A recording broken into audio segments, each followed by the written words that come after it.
জন্ম আমার নবীর যুগে হলে কেমন হতো,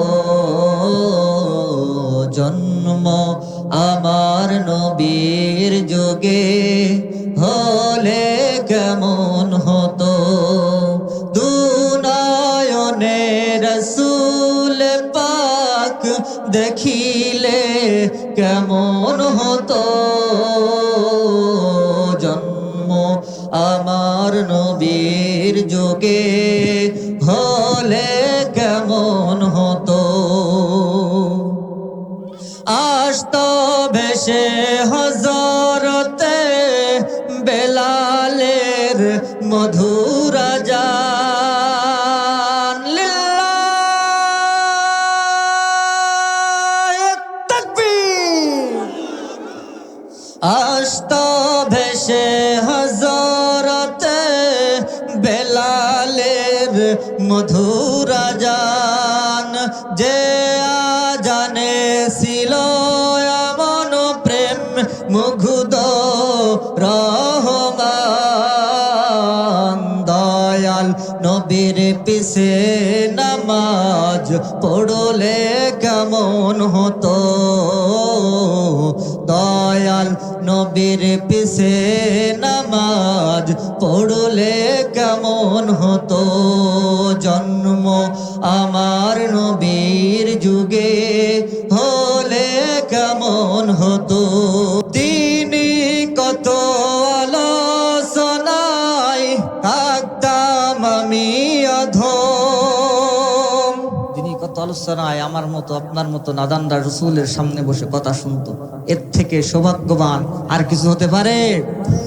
তিনি কত আলোচনায় থাকতাম আমি অধম, আবু বকর ওমর ওসমান আলী সঙ্গী কেমন হতো, জন্ম আমার নবীর যুগে হলে কেমন হতো, জন্ম আমার নবীর যুগে হলে কেমন হতো। আলহামদুলিল্লাহ, আলহামদুলিল্লাহ রাব্বিল আলামিন। সকল প্রশংসা সকল তারিফ সেই মহান রব্বুল আলামিনের, যিনি আমাদেরকে এই জান্নাতি পরিবেশে বসার মতো সুযোগ করে দিয়েছে। সেই মালিকের দরবারে আমরা অন্তর থেকে গলার আওয়াজকে ছেড়ে দিয়ে পুরুষসিত কণ্ঠে পড়ছি আলহামদুলিল্লাহ। দরুদ আর সালাম পাঠ করছি সেই মানবতার মুক্তির দূত সে রাসূলের প্রতি আমরা অন্তর থেকে দরুদ পাঠ করছি, বলছি সাল্লাল্লাহু আলাইহি ওয়াসাল্লাম। আউযু বিল্লাহি মিনাশ শাইতানির রাজীম। বিসমিল্লাহির রাহমানির রাহিম। ইয়া আইয়ুহান নাসু ইত্তাকু রাব্বাকুম ইন্না যালজালাতাস সাআতি শাইউন আযীম। সাদাকাল্লাহুল আলিয়্যুল আযীম। ইয়া আইয়ুহাল্লাযীনা আমানু সাল্লু আলাইহি ওয়া সাল্লিমু তাসলিমা। আল্লাহুম্মা সাল্লি আলা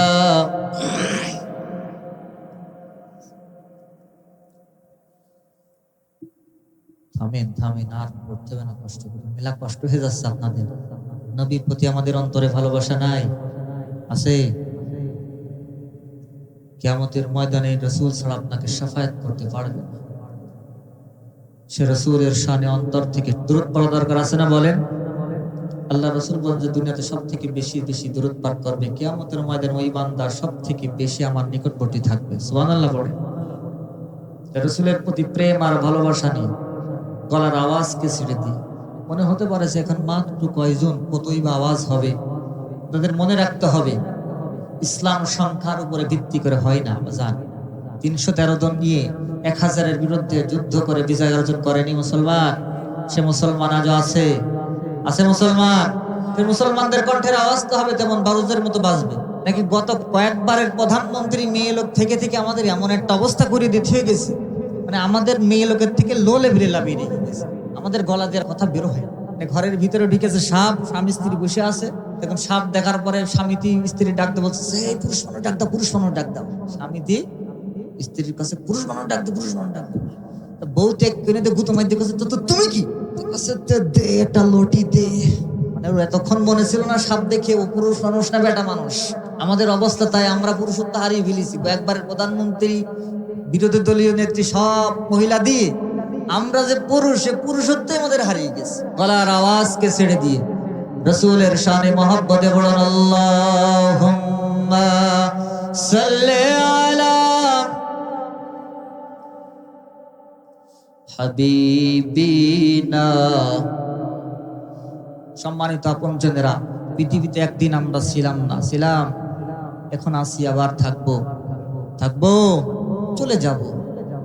বাবা ছিল, দাদা ছিল, এখন এমন মানুষ আছে, এই যে মুরব্বী, আপনার দাদা মনে হয় বেঁচে নাই, বাবা মনে হয় বেঁচে নাই, কেউ নাই। অথচ একদিন তা হয়তো বা তারা সে সময়কার খুব দাপটওয়ালা লোক ছিল, খুব বংশীয় মানুষ ছিল।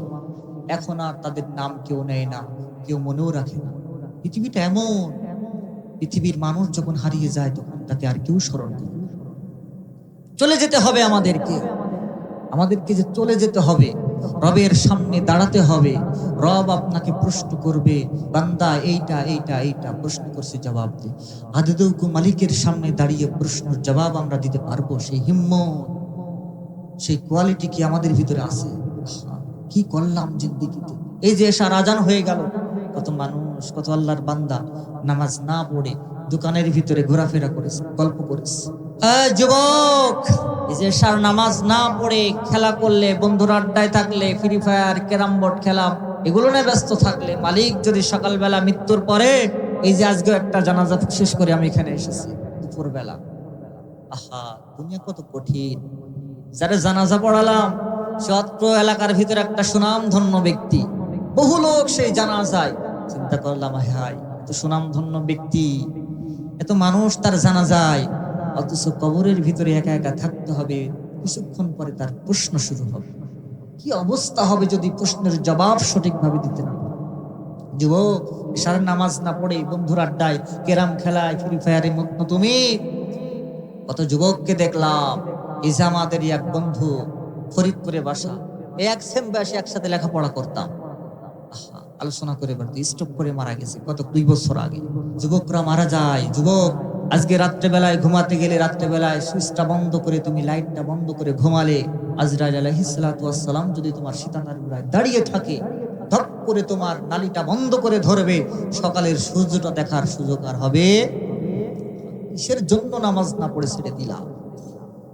কিসের জন্য নামাজ না পড়ে বন্ধুর আড্ডায় থাকো? কিসের নেশায় তোমাকে ধরল? যুবক, সকলকে আমি বলতেছি, বাজানেরা আমার, এজন্য আমরা একদিন ছিলাম না, এখন আছি, আবার থাকবো না। ওই কথাকে চিন্তা করে আজকে আমরা আলোচনা শুনবো।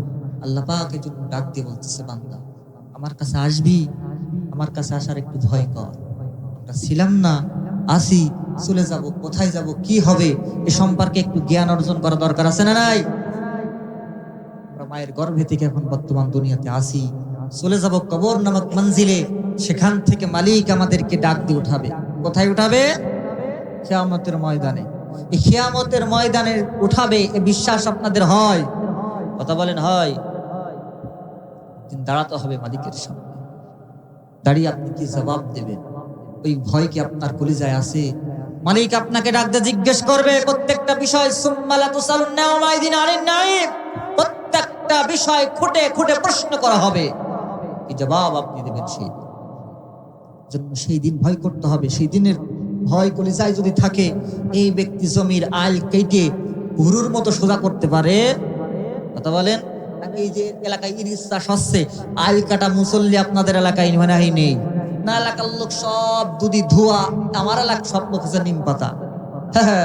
সব এলাকায় মুসল্লি আছে বাজার, আইল ঠেলতি ঠেলতি জমি মাইপে দেখে যে 3 হাত বেশি হয়ে গেছে, হয় না? যার কলিজে আল্লাহর ভয় আছে, এই ব্যক্তি কি আইল ঠেলে জমি বাড়াতে পারে? যার কলিজায় ভয় আছে এই ব্যক্তি কখনো অন্যের হক ফাঁকি দিতে পারে না। ভাই বোনের হক ফাঁকি দিয়ে জাল দলিল করে জমি লিখে নিতে পারে? কি করে পারে? সে যদি জানতো, সে যদি বুঝতো, এর কলিজায় যদি আল্লাহর ভয় থাকতো যে কিয়ামতের ময়দানে এক বিধেক জায়গার জন্য 7 তমক জমিন আমার কাঁধে তুলে দেওয়া হবে, এই ব্যক্তি ভয়ে আর এই পাপাচার করতো না। বলুন ঠিক কিনা? যার কলিজায় ভয় আছে, রবের সামনে একদিন দাঁড়াতে হবে, প্রশ্ন করবে, সে এই ব্যক্তি কখনো সুদের উপরে টাকা লাগাতে পারতো? আল্লাহর হাবিব বলেছে যে 1 টাকা সুদ খায় সে নিজের আপন জন্মদাত্রী মায়ের সাথে 36 বার জিনার গুনাহ করে। ঘৃণা ভরে বলুন নাউজুবিল্লাহ। কয়বার? কতবারে? 1 টাকা সুদ খাইলে কয়বার গুনাহ হবে? জোরে বলেন। 36 বার। 100 টাকা সুদ খাইলে 3600 বার নিজের জন্মদাত্রী মায়ের সাথে জেনার গুনাহ হবে। 1000 টাকা সুদ খাইলে 36,000 বার জেনার গুনাহ হবে, অন্য কোনো ব্যক্তির সাথে না, নিজের আপন মায়ের সাথে। ঘৃণা ভরে বলুন নাউজুবিল্লাহ। এই যে আপনাদের এলাকার সব থেকে সুপরিচিত জায়গা দৌলদিয়া পতিতালয়ের একজন পতিতা নারী, 9 বছর বয়স থেকে একজন নারী স্বাভাবিকভাবে সে একজন পুরুষের সাথে মেলামেশা করতে পারে, 55 বছর বয়স পর্যন্ত সে দৈহিক সম্পর্ক করতে পারে। একজন নারী 9 বছর বয়স থেকে নিয়ে 55 বছরে, 46 বছরে একজন নারীর দ্বারা 36,000 বার জেনা করা সম্ভব। কিন্তু একজন সুদখোর সে তার মায়ের সাথে 1000 টাকা সুদ খাওয়ার কারণে 36,000 বার জেনা করে।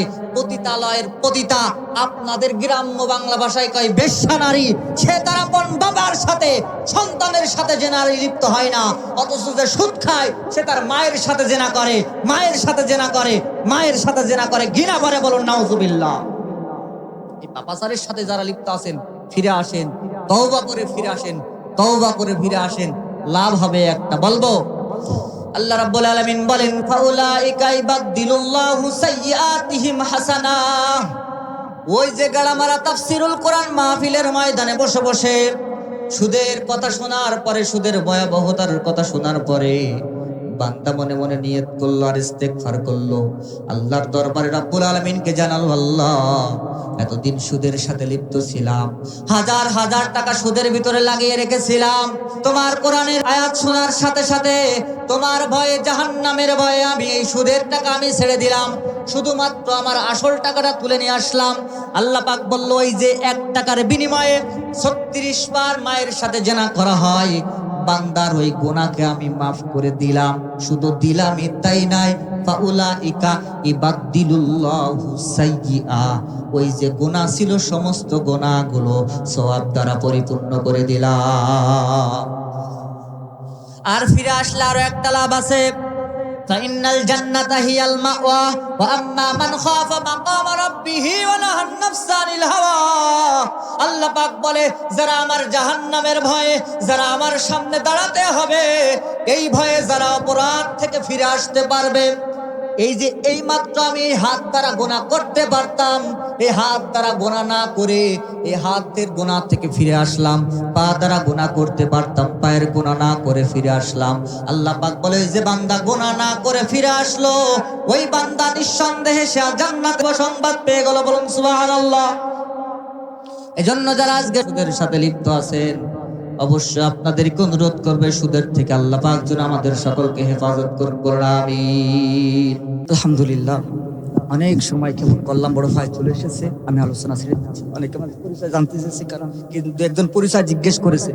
আসলে হলো আমি আপনাদের গ্রামের জামাতা, তো নতুন একদম, এজন্য আপনাদের সাথে আমার পরিচয় নেই। আমার শ্বশুরের নাম মোহাম্মদ জহিরউদ্দিন, আমার দাদার শ্বশুরের নাম মোহাম্মদ মুবাশশির মাস্টার। আমি একদম সদ্য আপনাদের গ্রামের নতুন জামাই। আমার জন্য দোয়া করবেন, আল্লাহ যেন কোরআনের পথে আমার কণ্ঠটাকে বলিষ্ঠ রাখে। বারাকাল্লাহু লানা ওয়া লাকুম ফিল কোরআনিল আযীম ওয়া নাফা'নি ওয়া ইয়্যাকুম মিনাল আয়াতি ওয়া যাক্রিল হাকীম ফাস্তাগফিরুহু ওয়া আতুবু ইলাইহি ইন্নাহু হুয়াত তাওয়াবুর রহিম। আসসালামু আলাইকুম ওয়া রাহমাতুল্লাহি ওয়া বারাকাতুহু।